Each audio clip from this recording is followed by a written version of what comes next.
வணக்கம் சார். வணக்கம் ஜெயமன் சார், இன்னைக்கு வந்து தளபதியின் கல்வி விருது வழங்கும் விழா. எப்பவுமே நம்ம வந்து தளபதி என்ன பேச போறாரு அப்படின்றத எல்லாருமே எதிர்பார்த்துக்கிட்டு இருப்பாங்க. ஒரு 7 மினிட்ஸ்க்குள்ள அவரோட உரையை வந்து முடிச்சிட்டாரு. அவர் பேசினதும் லாஸ்ட் டைம் வந்து நல்ல ஃபயராக இருந்தது. பட் இந்த தடவை வந்து நார்மலான ஒரு டாக்காக இருந்தது. அந்த அவர் பேசுனதை பார்த்தீங்களா சார்? உங்களோட கருத்து? குறிப்பாக வந்து கடந்த 2 வருஷமாக வந்து 10th மாணவர்களுக்கான 10th +2 மாணவர்களுக்கான முதல் 3 இடங்களை பிடித்த அவர்களுக்கான பரிசளிப்பு விழா வந்து ஒரு வரவேற்கக்கூடிய ஒரு விஷயம். எனக்கு விஜயோடைய ஒரு மாஸ் அப்படின்ட்டு வந்து குழந்தைகளுக்கு பிடித்தமான நடிகர் அப்படின்ற ஒரு பெரும் மாஸ் தான் வந்து அது இளைஞர்கள், குழந்தைகள், ஃபேமிலி ஆடியன்ஸு. அது ஒரு பெரிய விஷயம். அது வந்து நீங்கள் உலகத்தில் உள்ள எத்தனை புகழ்பெற்ற நடிகர்களாக இருந்தாலும் குழந்தைகளுக்கு பிடித்தமான நடிகர் அப்படின்போது தான் அவர் வந்து இன்னும் புகழ்பெற்ற நடிகர்களாக மாறுவார்கள். இந்த அளவுக்கு ஒரு புகழும் செல்வாக்கும் சம்பளமும் கொண்ட ஒரு நடிகர் அரசியலுக்குள் வந்ததே இன்னைக்கு வரைக்கும் பெரும் பேசுபொருளாக இருக்கும் பொழுது இந்த வருஷமும் அது வந்து இந்த 10th மாணவர்களுக்கான பரிசளிப்பு விழா அது இப்போ நடந்துகிட்டு இருக்கு. அதை ஒட்டுமொத்தமாக நீங்கள் சொன்ன மாதிரி இந்த பரிசளிப்பு விழாவை தாண்டி விஜய் என்ன பேச போகிறார் அப்படின்ற ஒரு விஷயம். ஏன்னா கட்சி ஆரம்பிக்கிறதுக்கு முன்னாடி வந்து ஒரு பரிசளிப்பு விழா நடத்தினாரு. அப்போ என்ன கட்சியை பற்றி பேச போறாருன்னு கட்சி ஆரம்பிச்ச பிறகு ஒன்று பேசினாரு. என்ன இது அடுத்த கட்ட நடவடிக்கையாக என்ன பேச போகிறான்னு எலெக்ஷன் 10 மாதம் வந்தாச்சு. இப்போ என்ன விஜய் பேச போகிறார்? வந்து இந்த விழா மேடையை அரசியல் மேடையாக மாற்றுவாரா, இல்லது பிரச்சார மேடையாக மாற்றுவாரா, இல்லது இந்த மாணவர்களுக்கு என்ன சொல்ல போகிறார் அப்படின்ற மாதிரி ஒரு விஷயம்லாம் இருந்தது. நீங்கள் சொன்ன மாதிரி ஒரு குறுகலான ஒரு கம்மியான நேரமாக இருந்தாலும் என்னை பொறுத்த வரைக்கும் வந்து ஓகே, இன்னும் கூட டீப்பாக பேசியிருக்கலாமேன்னு ஒரு விஷயம் தோணுச்சு. வந்து இந்த சினிமா இதில் சொல்கிறேன்னு பார்த்தீங்கன்னா ஒன்லைன் ஆர்டர்னு வாங்குது. ஒரு ஒன்லைன் ஆர்டர் மட்டும் எழுதிட்டு போன மாதிரி இருந்தது. வந்து ஒரு ஸ்கிரிப்டா, ஒரு நரேட் பண்ணுற விஷயமா, இல்லைனா வந்து ஒரு கதை சுருக்கமாக கூட அவர் சொல்லியிருக்கலாமே அப்படின்னு தோணுச்சு. ஆனால் அதெல்லாம் மீறி இன்று அந்த மகாபலிபுரத்தில் இந்த மாணவர்களுக்கான பரிசளிப்பு விழாவில் ஒட்டுமொத்த நேஷனல் மீடியாவும் அதை வந்து கவனிக்க ஆரம்பிச்சிருச்சு. பொலிட்டிக்கல் பார்ட்டி இந்த விஷயத்த பண்ணுறாங்க அப்படின்னா குறைஞ்சது ஒரு 10 கிலோமீட்டருக்கு கொடி இருந்திருக்கும். எல்லா இடத்துலையுமே அவங்களோட கொடியை எஸ்டாப்ளிஷ் பண்ணியிருந்திருப்பாங்க. பட் விஜய் அவர்கள் வந்து பண்ணும்போது எங்கேயுமே டிவிகேவோட கொடி கிடையாது. டிவிகே இதை பண்ணுறாங்களா இல்லையான்னு தெரியாத அளவுக்கு அவங்க வந்து இதை வந்து ஒரு கல்வி சார்ந்த ஒரு விஷயமா பண்ணியிருக்காங்க சார். அது ரொம்ப வரவேற்கக்கூடியதான் நான் நினைக்கிறேன். இல்லை, உண்மையிலே வரவேற்கக்கூடிய விஷயம். இது எங்கே இன்னும் ஆச்சரியப்படைய வச்சதுன்னா, இப்தார் நோன்பு திறப்புக்கு வந்திருந்தார் இல்லைங்களா, OMC ராயப்பேட்டை OMC. ஒரு இடத்துல கூட டிவிக்கு விஜயோடைய உத்தரவு என்னன்னா, எங்கேயும் என் கண்ணில் வந்து அந்த டிவிக்கு கொடி படக்கூடாது, கார்லேயே கூட இருக்கக்கூடாதுன்னு. அது வந்து ஒரு விழா, வந்து ஒரு குறிப்பிட்ட மதம் சார்ந்த விழா, ஒரு முக்கியமான விழா. அந்த விழாவுக்கு போகிறோம்னா நாம் கட்சி கொடி அங்கே தெரியக்கூடாது. என்ன வந்து ஒரு சிறப்பு அழைப்பாளராக இல்லை நோன்பு அவரும் காலையிலேருந்து அந்த நோன்பு இருந்து அந்த நோன்பை திறக்கிற இதுக்கு போயிருந்தார். அதுவே பல பேர் வந்து வரவேற்கக்கூடிய ஒரு விஷயமா பேசினா, உண்மையிலே இது ஒரு கல்வி சார்ந்த ஒரு பரிசளிப்பு விழா. அந்த மாணவர்களுக்கு அந்த ஊக்குவிக்கிற ஒரு விஷயம் வந்து இன்னைக்கு கூட பார்த்தீங்கன்னா அப்படியே அந்த பசங்க வந்து கட்டி பிடிச்சி அடறதும், கண்ணீர் வடிக்கிறதும், அவங்க பேரண்ட்ஸ் வந்து இது பண்ணுறதும், அதை நின்று பேசுறதும், இதுதான். இதில் வந்து பசங்கிட்ட நீங்கள் போலித்தனமாக இது நடிங்க அப்படின்லாம் சொல்லி இது பண்ண முடியாது இல்லைங்களா. நீங்கள் ஒரு விமர்சனம் அப்படி கூட வரலாம். வந்து குழந்தைங்களை கூப்பிட்டு அவரை பார்த்தோன்னே ஓன்னு தேம்பி அழு, அவரை கட்டிப்பிடி, அவர்கிட்ட வந்து கதறு அப்படிலாம் வந்து குழந்தைங்கிட்ட சொல்ல முடியாது. உள்ளே இருக்கிற விஷயம் தான். அது விஜய் விரும்பக்கூடிய ஒரு நபரும் கிடையாது. வந்து இது வந்து உண்மையிலேயே இதுக்கு முன்னாடி சில ஃபங்க்ஷன்கள், அதாவது கட்சி சாராத விழாக்களில் தன்னுடைய கட்சி அடையாளங்கள் எதுவும் இருக்கக்கூடாது என்பதை விஜய் கொண்டு வந்திருக்காருன்னா அதை வரவேற்கக்கூடிய ஒரு விஷயம். அது தொடர்ந்து அவர் செய்யணும்னு என்னுடைய ஆசை. விஜய் அவர்கள் வந்து பேசின விஷயம் பார்த்தீங்கன்னா, நீட் மட்டும்தான் உலகம் கிடையாது அப்படின்ற மாதிரி பேசியிருக்காரு. இது நிறைய பேர் பாசிட்டிவாகவும் பேசிக்கிட்டு இருக்காங்க. ஒரு சிலர் வந்து இதை வந்து நெகட்டிவாகவும் கன்வெர்ட் பண்ண ட்ரை பண்ணிட்டு இருக்காங்க. இல்லை, நெகட்டிவான எப்படி நீங்கள் சொல்றீங்க? நான் டாக்டராக தான் ஆகணும் அப்படின்னு நினைக்கிறாங்கல்ல சார், அவங்களுக்கெல்லாம் இது வந்து ஒரு டிஸ்கரேஜ்மெண்ட்டாக இருக்குமோ அப்படின்ற. நிச்சயமாக அப்படி கிடையாது. நான் இப்போ நாங்கள் படிக்கிற காலத்தில் ஒரு வாத்தியார் எழுந்து கேட்பார் வந்து, என்னடா நீங்களாம் ஆளாளுக்கு என்னடா ஆக போறீங்க அப்படின்னு. ஒரு 50 மாணவர்கள் 25 மாணவர்கள் குறைந்தபட்சம் நான் டாக்டர் ஆகணும் சார் அப்படின்னு. அன்னைக்கு டாக்டர் ஆகிறது அவ்வளோ பெரிய நல்ல மார்க் எடுத்தா டாக்டர் ஆகிடலாம். வந்து அப்படி இருந்த ஒரு காலம் மாறி மாறி மாறி நீட்டுன்ற ஒரு தேர்வை கொண்டு வந்து இது என்ன டிசைனில் இருக்குதுன்னு தெரியல. வந்து இதில் ஆட்டோமேட்டிக்காக வந்து ஒரு மன அழுத்தம் உண்டாகிறது. வந்து நீட் ரிசல்ட் அப்பெல்லாம் சில சம்பவங்கள்லாம் வந்து நம்ம செய்தித்தாள்கள்லாம் பார்த்துருக்குறோம். அதைத்தான் விஜய் சொல்கிறாரு. இது மட்டுமே படிப்பு கிடையாது. அவர் அந்த நோக்கத்தில் சொல்லுவார். இது மட்டுமே வாழ்க்கை கிடையாது. 10 விரலும் மூலதனம் அப்படின்ற ஒரு விஷயம் தான். 10 விரலும் தான் மூலதனம். படிக்காதவர்களுடைய இன்டர்வியூலாம் நீங்கள் போய் பார்த்து பெருவாள் ஆனவங்களாம் பார்த்துங்க. அதுக்காக படிக்குவானான்னு சொல்ல. படிப்பு வந்து நமக்கான ஒரு அறிவு சார்ந்த விஷயத்தை தாண்டி நமக்கான ஒரு தன்னம்பிக்கை, நமக்கான ஒரு சேஃப்டி. வந்து கற்றோருக்கு சென்ற இடம்லாம் சிறப்புன்னு நினையா சும்மாவா வந்து. ஆனால் அந்த படிக்காதவங்க அவ்வளோ பெரிய கோட்டீஸ்வரர்லாம் 2 விதமான ஒரு விஷயத்தை இருக்கும். ஒன்று, நாங்கள் படிக்கலையன்ற ஒரு வேதனை இருக்கும். இன்னொன்று வந்து இப்படிதான் நீங்க அழுத்தம் கொடுத்து படிக்கணுன்ற அவசியம் கிடையாதுன்னு வாங்க. நாங்களாம் பாருங்க எந்த இடத்துக்கு வந்துட்டோம்னு. ஆனா கற்றவர்களுக்கு சென்ற இடமெல்லாம் சிறப்புன்ற ஒரு விஷயம் இருக்குது.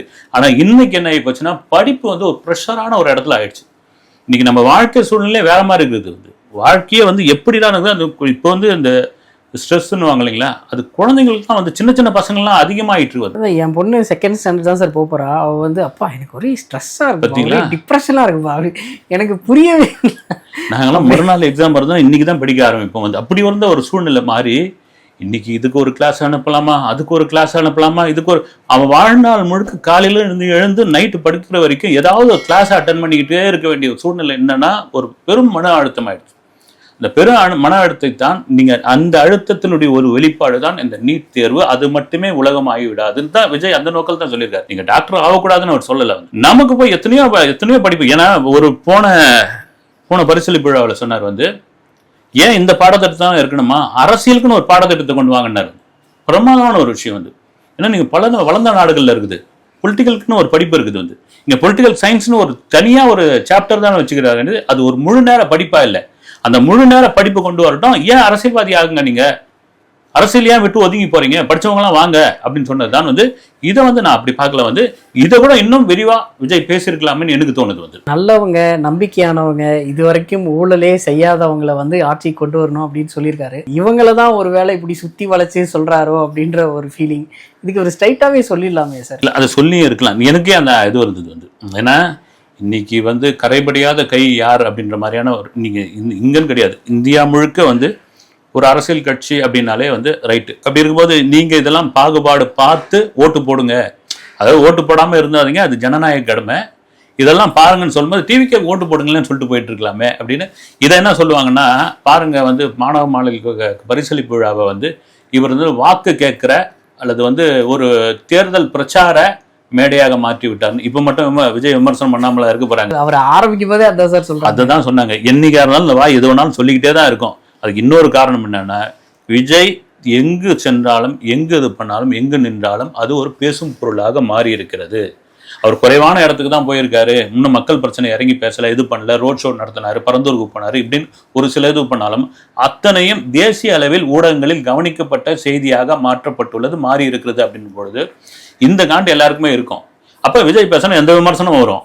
நேரடியாக நீங்க எனக்கு ஓட்டு போடுங்கன்னு சொல்லிட்டு போயிருக்கலாம்னு என்னுடைய கருத்து. அது வந்து 2026 லாரியா காசை இறக்க போறாங்க, அது எல்லாமே உங்கள்ட்ட இருந்து அடிச்ச காசு தான் அப்படின்னும் சொல்லி பேசியிருக்காரு. இவர் வந்து ஸ்டார்டிங்ல இருந்தே ஒரு மறைமுகமாக பேசுவதையே அவர் வந்து முன்னையிலேருந்தே அந்த இதை ஃபாலோ பண்ணிட்டு வந்தார். நடுவில் வந்து அது இல்லாமல் இருந்தது, எல்லாமே டேரிங்கா டிஎம்கே தான் பிஜேபி தான் அப்படின்னு அடிச்சுக்கிட்டு இருந்தார். பட் இப்போ திரும்ப அந்த பழைய நிலைமைக்கு போயிட்டாரோ அப்படின்ற ஒரு ஃபீலிங். ஆனா இன்னைக்கு கொஞ்சம் உற்சாகம் கம்மியா தான், ரொம்ப டல்லா பேசுன மாதிரி இருக்குது. எனக்கு என்னன்னா நிறைய இன்னைக்கு விஜய் மீது நிறைய பேர்னா நிறைய அரசியல் தலைவர்கள் அரசியல்வாதிகள் உள்ள பொறாமை என்ன தெரியுங்களா, இந்த மாதிரி ஒரு களம் நமக்கு கிடைச்சா எப்படி இருக்கும் அப்படின்னு. போற இடம்லாம் இவ்வளவு கூட்டம் வருதுன்னா இந்த கூட்டம் தாங்க அவங்களுக்கு. ஏன்னா காசு கொடுத்து கூட்டின்னு வராங்க, வீட்டுக்கு ஒருத்தர் வந்து பிடிச்சின்னு வராங்க, கட்சியாலும் பிரியாணி கூட்டினது ஏதோ ஒன்று கூட்டின்னு வந்து சேர்க்கிறோம். ஆனா தன்னால இவ்வளவு லட்சக்கணக்கான பேர் சேர்றாங்க, நமக்கு இந்த களம் கிடைச்சனா எப்படி பூந்து விளையாடுவோம் அப்படின்னு விஜய் அந்த களத்தை வந்து நீங்க சொல்ற மாதிரி தான் வந்து ரொம்ப அப்படியே மிஸ் பண்றாரோ அப்படின்னு தோணுது. வந்து இந்த மேடையை கூட டைரிங்கா அடிச்சலாமே, வண்டியா பணத்தை இறக்க போறாங்க அப்படின்னு சொன்னாரு. எல்லாமே நீங்க கொள்ளை அடிச்ச பணம்னு. அந்த வண்டியா பணத்தை யார் இறக்க போகிறார்கள், யார் கொடுக்க போகிறார்கள் அப்படின்ட்டு வந்து விஜய் டைரிங்காவே பேசிருக்கலாம். எங்க கிட்ட பணம் கிடையாது, நாங்க கொடுக்கவும் மாட்டோம் அப்படின்ட்டு வந்து சொல்லியிருக்கலாம். நாங்க ஓட்டுக்கு பணம் கொடுக்க மாட்டோம், ஓட்டுக்கு பணம் கொடுக்க இடத்துல நாங்க இல்ல, ஓட்டுக்கு பணம் வாங்கிக்கிட்டு நீங்க வந்து ஓட்டு போடாதீங்க, அதே சமயத்தில் இறக்கம் தான் போறாங்க, அதுக்கு வாங்காதீங்க அப்படின்ற ஒரு விஷயத்தை யாருன்னு சொல்லியிருக்கலாம். நம்ம சேனல்ல கூட நான் கூட சொல்லியிருந்தேன். இந்த கூட்டணி அப்படின்ற விஷயம் விஜய் வைக்கல அப்படின்னா 2 பெரும் கட்சிகள் உள்ள இறங்குது. வந்து ஒன்னு மாநிலத்தில் பெரும் கட்சியாக இருக்கிற திமுக, ஒன்னு மத்தியில் பெரும் கட்சியாக இருக்கக்கூடிய பிஜேபி அப்படின்போது அவங்க கண்டிப்பாக ஒரு பெரும் தொகையை உள்ள இந்த எலெக்ஷனுக்கு இறக்குவாங்க. 2 பெரிய யானை உள்ள இறங்குது அப்படின்போது இவங்கெல்லாம் என்ன சமாளிக்க போகிறார்கள் அப்படின்ற ஒரு விஷயம் இருந்து இதை இப்ப பேசும்பொழுது கண்டிப்பா எல்லாருக்குமே தெரியும். 2026 இப்படியாப்பட்ட ஒரு பணத்தை இறக்குறாங்க அப்படின்போது யார் அதை இறக்க போகிறார்கள் விஜய் சொல்லியிருக்கலாமே. ஒரு சமயம் இதுக்கான மேடை இது இல்லைன்னு ஒரு முடிவு பண்ணாரா என்னன்னு தெரியல. வந்து எனக்கு சொல்லியிருக்கலாம்னு தோணுது. பெரியாருக்கே ஒரு மதச்சாயம் பூச நினைக்கிறாங்க. அது எனக்கு கொஞ்சம் இது கிரிஞ்சாதான் சார் தெரிஞ்சது. வெயில் மலைக்கெல்லாம் என்ன ஜாதியா இருக்கு அப்படின்னு சொல்லி பேசினாரு. பட் அது வந்து பட டைலாக் மாதிரி தான் இருக்கு. இந்த இடத்துல அதை எவ்வளவோ தவிர்த்துருக்கலாம் அப்படின்னு. பண்ணிட்டோம்.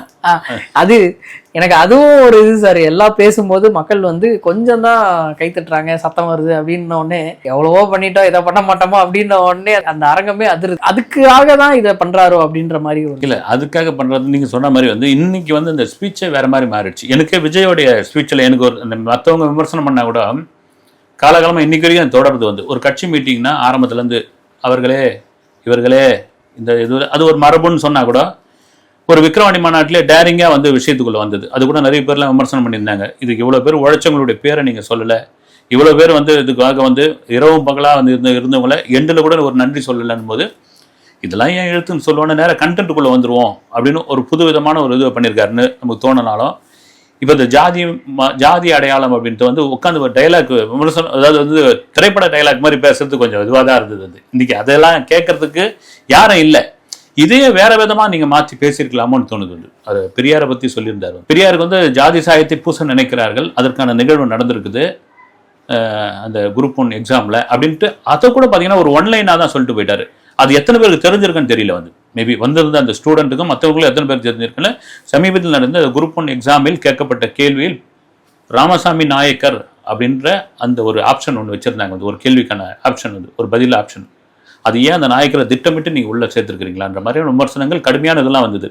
அது விஜய் இன்னும் இதுவாகவே சொல்லியிருக்காங்க. நீங்கள் வந்து மற்ற இதுவாக பேசுறதை விட இதை சொல்லியிருக்கலாமேன்னு தோணுச்சு. வந்து அப்புறம் திரும்பவும் இதான் நினச்சிருப்பாரோன்னு தெரியல. ஒரு பரிசளிப்பு விழா இதை வந்து நம்ம இந்த மேடையை வந்து ஒரு அரசியல் மீடியா டிவிக்கு மேடையாக மாற்றிட வேண்டாம் நினச்சிருப்பாரோ அப்படின்னு தோணுது.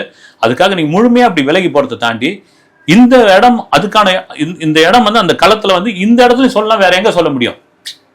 நீங்க எல்லாரும் வந்து வந்திருந்தவங்க எல்லாம் இதான் பெரும்பாலும் முதல் வாக்காளர்கள். உங்கள் முதல் வாக்காளர்கள் வந்து ஏன்னா பசுமரத்தை ஆணின்வாங்க தெரியுங்களா? அது அவங்க மனசுல பதிஞ்சிச்சுன்னு வச்சுங்க, மாற மாட்டாங்க. அது ரொம்ப முக்கியமான ஒரு விஷயம். இப்போ பொதுவாகவே வந்து இப்போ நீங்களும் நாங்களும் கூட பொதுவாக சொல்கிறோம், ஒரு நீங்கள் கருத்து கணிப்பு கூட பார்த்தீங்கன்னா தேர்தல் முடிவுக்கு பிறகு ஒரு கருத்து கணிப்பு வைப்பாங்க. அது காரணம் என்னன்னா அந்த போலிங் ஆகிறதுக்கு முன்னாடி சில பேருடைய மனநிலை என்ன இருக்குன்னு தெரியாது. போய் அந்த பட்டனில் போய் ஆப்ஷனை தேடிட்டு இருப்பாங்க, டப்புன்னு ஒன்று அழுத்திட்டு வந்துடுவாங்க. ஆனால் நீங்கள் வந்து ஸ்டூடெண்ட் வந்து அந்த முதல் வாக்காளர்களை வந்து மாற்ற முடியாது. அவங்களுக்கு ஒன்று முடிவு பண்ணிட்டாங்கன்னா ஏறக்குறைய வீட்டில் கூட அவங்க இது பண்ணுவாங்க, நீ இதுக்கு தான் ஓட்டு பண்ணணுவாங்க. இந்த இடத்த விஜய் சூப்பராக பயன்படுத்திருக்கலாமே அப்படின்னு எனக்கு வந்து ஒரு ஆதங்கம். சார் விஜய் அவர்கள் வந்து அவர் பண்ணுற ட்வீட்ஸ் எல்லாம் இருக்குல்ல சார், அது எல்லாமே ரொம்ப ஃபயராக பேசுகிற மாதிரி இருக்குது. ஆனால் அந்த ட்வீட்டில் இருக்க ஃபயர் வந்து அவர் நேரில் பேசும்போது இருக்க மாட்டேங்குதோ அப்படின்ற ஒரு ஃபீலிங். அவர் வந்து நிறைய பிரச்சனைகளை இது வரைக்கும் அட்ரஸ் பண்ணியிருக்காரு. ஆப்ரேஷன் சிந்தூர் ரிலேட்டடாக பேசியிருக்காரு, அண்ணா பல்கலைக்கழகம் இந்த தீர்ப்பு ரிலேட்டடாக பேசியிருந்தார். பட் இது வந்து ஒரு மேடைக்குன்னு வரும்போது அது எதுவுமே பேச மாட்டேங்கிறாரு சார். அவர் அது ட்வீட் பண்ணுறதோட அது முடிஞ்சிருச்சு அப்படின்னு நினச்சிடுறாங்க. இல்லை, உண்மை நல்ல கேள்வி இது. உண்மையிலே வந்து நீங்கள் வந்து ஒரு சமூக வலைதளத்தில் ஒரு பதிவு போடுறீங்க காரசாரமாக, அந்த பதிவு வந்து அவ்வளோ பேசும் பொருளாக மாறுது அப்படின்போது அந்த பதிவிலிருந்து ஒரு பாதியாவது முக்கால்வாசியாவது நீங்கள் வந்து மேடையில் பேசணும். உண்மையிலே ஆனால் இவர் என்னென்னா அப்படி பட்டும் படாமல் தொட்டும் தொடாமல் பேசிட்டு போகிறார் வந்து. அதனால தான் இந்த விமர்சனம் என்ன வந்து அவர் அட்மின்னு இவர் தான் ஒரிஜினலு அப்படின்ற மாதிரியான விமர்சனங்கள்லாம் வருது. ஆனால் இப்படியே இருக்க முடியாது. வந்து நீங்கள் நடிகர் விஜயை தாண்டி இளைய தளபதி விஜயை தாண்டி இன்னைக்கு அரசியல் கட்சியினுடைய தலைவர் விஜய், டிவிகேனுடைய தலைவர் விஜய் அப்படின் பொழுது இன்னைக்கு காலகாலமாக இருக்கிற விஷயம் என்னன்னா, நீங்கள் மக்கள் பிரச்சனையை உரத்த குரலோடு ஆக்ரோஷமாக பேசினால் மட்டும்தான் அந்த மக்கள் வந்து உற்று நோக்குவான். தண்ணீர் பிரச்சனைக்கு வந்து பேசுறீங்க ஒரு படத்துல அப்படின் போது உங்களுக்கு அவ்வளவு மாஸ் கைத்தட்டல் கிடைக்குதுன்னா அந்த பிரச்சனையை நீங்க வெளியே வந்து அதே ஆக்ரோஷமா பேசினால் மட்டும்தான் அந்த மாஸ் வந்து மக்கள் முன்னாடி சேரும். அது விஜய் என்னன்னு தெரியல, வந்து மற்றவங்க சொல்லி கேட்கலையா, நான் இப்படிதான் இருப்பேன் முடிவோட இருக்காரு தெரியல. இன்னொரு 10 மாதம் இருக்காரு, இன்னும் வந்து அவர் மக்களை சந்திக்கிற இதுக்கே வெளியே வரல. இதை நான் வந்து ஒத்துக்கிறேன். நான் வந்து உண்மையா வந்து நீங்க ஒரு சமூக ஊடகத்தில் போடுகிற அந்த பதிவை தாண்டிய ஒரு விஷயத்தை டேரிங்கா உள்ள களத்தில் இறங்கி பேசணும். இனி பேசுவாருன்னு நம்புறேன் நான். சார் ஜனநாயகன் படத்துல வந்து விஜய் அவர்களுக்கு ஒரு சென்ட் ஆஃப் மாதிரி ஒரு சீன் வைக்கணும் அப்படின்னு சொல்லி எச் வினோத் அவர்கள் ஆசைப்பட்டதாகவும் அதை வந்து விஜய் வேணான்னு சொல்லி மறுத்ததாகவும் ஒரு டாக் இருக்கு. இது உண்மையா சார்? சைமன், இது வந்து டாக் இருக்குன்னு நீங்க சொல்லும்போது அது உண்மையா இல்லையான்னு வந்து படக்குழு விஜய் சார்ந்து வந்து எச் வினோத் இல்லை படக்குழு சார்ந்தவர்கள் தான் சொல்ல முடியும். ஏன்னா ஒரு படம் வந்து பொங்கலுக்கு ரிலீஸ் அப்படின்போது இந்த மாதிரியான டாக் நிறைய வரதான் செய்யும். வந்து மேபி என்னன்னா இது இந்த மாதிரி டாக் உண்மையிலே அந்த மாதிரி ஒரு காட்சி வைக்கப்பட்டதா, அது விஜய் மறுத்தாரா அப்படின்றது வந்து இன்னும் யாருக்குமே தெரியும். வியூகத்தினுடைய அடிப்படை தான் வந்து. ஏன்னா என்ன வேணாலும் நம்ம சொல்லிட்டு போகலாம் வந்து. அதே சமயத்தில் இது ஏன் இந்த மாதிரியான ஒரு பேச்சு பேசப்படுகிறது அப்படின்னா, அவர் அடுத்த படம் அது தளபதி 70. இவர் வந்து கடைசி படம் ஜனநாயகம் கிடையாது, இவர் தேர்தலுக்கு பிறகு மறுபடியும் வந்து அரிதாரம் பூச ஆரம்பிச்சிடுவார், நீங்கள் பாருங்கள் பாடின வாயா ஆடின காலம் சும்மா இருக்காது அப்படிலாம் சொல்லிகிட்டு இருக்காங்க. அது எந்த அளவுக்கு உண்மைன்னு தெரியல. மேபி வந்து இவர் லோகேஷ் கனகராஜ் கதை சொல்லியிருக்காரு, அப்புறமா அவங்க கதை சொல்லியிருக்காங்க, மணிரத்னம் சொல்லியிருக்காரு.